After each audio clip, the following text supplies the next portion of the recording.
Bonjour, je m'appelle Michel Dehaye, je suis artiste, auteur, compositeur et je vis au Luc en Provence. Merci de m'accorder cette interview. Alors là tout de suite je m'intéresse à la raison pour laquelle vous êtes aujourd'hui artiste. Alors ça, je ne sais pas s'il y a une raison précise, en tous les cas je sais que j'ai baigné dans la musique tout petit, avec une famille nombreuse, où on avait l'habitude d'écouter des disques. C'est ça la question, comment elle est née dans Voilà, de tous les styles, et j'avais une maman qui aimait beaucoup chanter.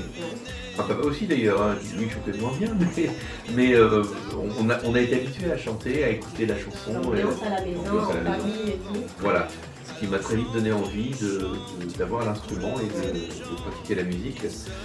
Et j'ai attendu l'âge de 11 ans pour avoir une guitare qui m'a été apportée par le Père Noël. Et puis Ça vous voilà. a davantage motivé. Mais oui, en plus la guitare, c'était moi j'ai voyé ça à la télévision après, les gens qui jouaient la guitare, ça me fascinait, ça m'impressionnait. Mais j'ai pas trop su quoi en faire pendant quelques mois. Alors j'ai acheté une méthode et puis j'ai rencontré un ou deux copains qui jouaient un peu mieux que moi, qui m'ont appris les petites bases, et puis après voilà, il y a le travail qui fait qu'on s'accroche et qu'on se dit ouais, ça vraiment c'est mon truc, j'adore ça. Donc moi j'allais pas jouer avec les copains, forcément au football, dans la rue, j'étais avec ma guitare, voilà, jusqu'à ce que j'arrive à trouver des choses. Michel, vous êtes également entrepreneur. Comment est née cette idée de Radio Service? Alors quand je suis venu habiter ici au Luc, il y a à peu près 4 ou 5 ans, je me suis dit c'est vrai qu'il ne se passe pas grand chose dans le coin, et qu'est-ce que je pourrais moi apporter. Il se trouve que j'ai eu l'opportunité de monter cette web radio, parce que ça, je pense que ça fait partie aussi de ma démarche, moi, un peu universelle, de vouloir rassembler les gens, et que les web radios aujourd'hui, elles ont cet avantage, c'est qu'elles peuvent être entendues partout dans le monde. Et l'idée c'était aussi de transmettre, avec une programmation musicale qui soit très très variée, très large, donc des choses d'avant, des choses d'aujourd'hui, des choses de demain. Alors je vais chercher beaucoup de jeunes artistes, justement pour rejoindre la conversation qu'on avait avant à propos de la façon dont on peut émerger un peu. J'essaie de faire entendre des nouvelles voix et des nouveaux artistes qui viennent de partout. Ça peut être du Canada, comme des États-Unis, ou de la région, ou de France. Donc c'est un petit peu moi aussi mon combat, ma façon de transmettre. Voilà, et puis j'aime travailler avec les plus jeunes, les écoles viennent ici enregistrer, avoir l'expérience de la radio, ils viennent réciter des poèmes, des contes qu'ils ont écrits. Donc cette radio-là, elle se veut ouverte à tous et universelle. On dit qu'il est difficile de s'en sortir dans l'industrie de la musique, qu'est-ce que vous en pensez en tout cas? Je ne sais pas si c'est plus difficile qu'avant, je pense que c'est assez paradoxal, parce qu'aujourd'hui il y a beaucoup plus de réseaux qu'il en existait moi quand j'ai commencé. Dans les années 80, il y avait quelques radios, quelques maisons de disques, et puis il fallait arriver à franchir ce palier-là pour être un peu entendu. Aujourd'hui, grâce aux réseaux sociaux, plateformes, on a tous accès à sa propre aventure, où on peut envoyer, poster ses chansons, son répertoire, et puis essayer de s'en sortir grâce à Instagram, Facebook, et voilà, et plein d'autres choses comme ça. Et YouTube, évidemment. Donc je pense que c'est pas plus difficile qu'avant. Je pense qu'il y a probablement plus de gens qui font de la musique et qui proposent des choses. Alors, en tous les cas visibles, la vitrine est beaucoup plus grande. Alors c'est sûrement plus compliqué de trouver un public dans cette vitrine-là. Il faut être créatif et apporter autre chose pour se démarquer un peu. C'est exactement ça, c'est faire la différence, apporter quelque chose que le voisin n'aura pas. On a jamais entendu. Exactement. Quelles sont alors les difficultés qu'un artiste peut rencontrer qui puisse empêcher d'évoluer? Je pense qu'aujourd'hui, ce qui est plus compliqué, c'est de pouvoir en vivre financièrement. Parce que le rapport de la musique aujourd'hui avec l'argent, c'est très compliqué. Ça a dû se diviser par presque 100 en fait, les revenus entre les années 80 et aujourd'hui ce que rapporte une diffusion en radio ou sur YouTube. Aujourd'hui, vous ne touchez même pas un centime quand vous passez sur YouTube. Donc c'est extrêmement compliqué. Donc voilà, et puis la disparition... Mais il y a des plateformes de téléchargement, non? Oui. Et lorsque votre son est téléchargé, vous avez... Oui, mais pas grand-chose, mais... ils ne reversent pas grand-chose. C'est un petit peu la difficulté. Bien sûr. Avant le support physique, le disque en lui-même, le CD, hein, qui a été la norme pendant très longtemps, qui disparaît tout doucement, même s'il en reste. c'était plus facile de vendre des disques dans les concerts, de vendre des disques dans les magasins, tout simplement. Maintenant, tout le monde télécharge, et puis on n'écoute plus non plus un album en entier. Je sais que beaucoup de jeunes, maintenant, écoutent un titre d'un artiste et puis vont zapper sur un autre. Il reste la scène. C'est les concerts qui, effectivement, rapportent un peu plus aujourd'hui, parce que c'est là où on est directement avec le public, on a passé un contrat avec un organisateur, un producteur, et on est payé pour la prestation. Donc ça, c'est encore ce qui reste aujourd'hui comme une source de revenus la plus importante. Moi, je conseille de garder toujours une activité professionnelle à côté, même si elle est à mi-temps ou si mais qui soit un peu lucrative. Pour ne pas regretter aussi d'avoir consacré toute sa vie à la musique et de ne rien rapporter. C'est important de garder un équilibre aussi, de pouvoir manger, dormir à sa faim, s'héberger au minimum pour pouvoir faire sa musique sereinement. Un artiste aujourd'hui, pour réussir, c'est ce qu'il lui faut. Il a un secret. Il n'y a pas de secret.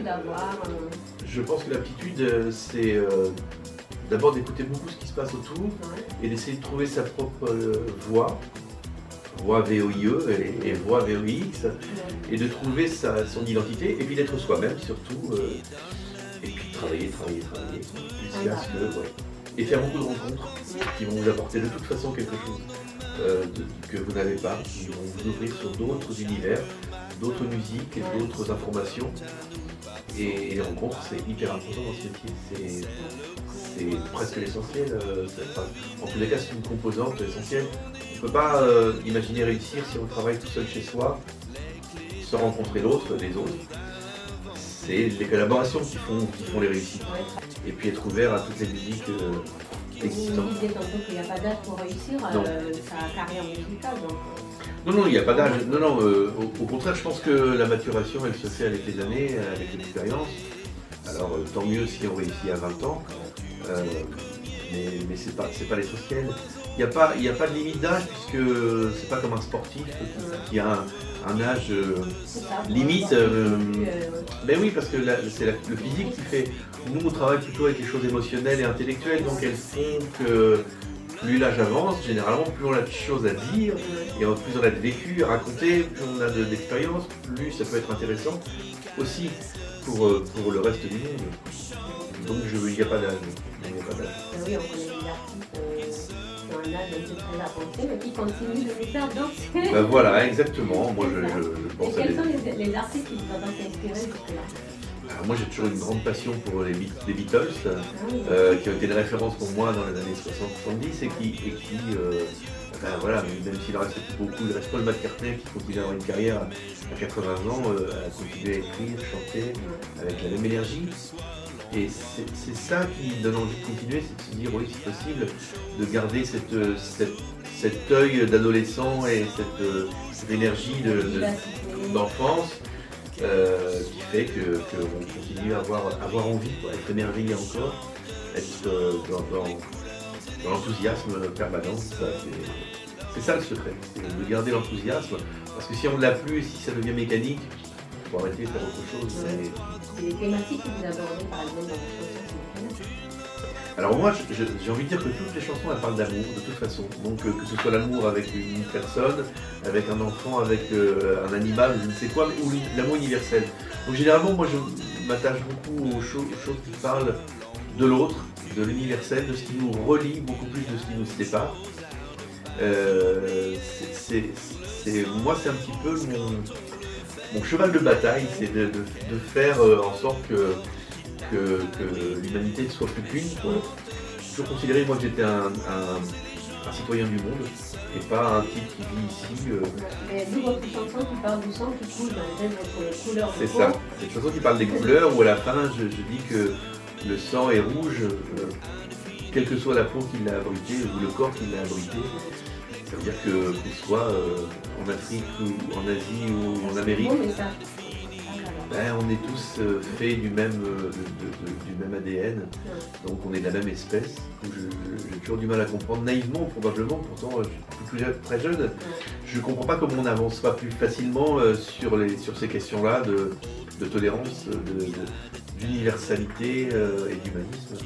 ça fait partie de mon travail et je crois que jusqu'à la fin, je continuerai à chanter des choses comme ça. J'ai peut-être deux anecdotes.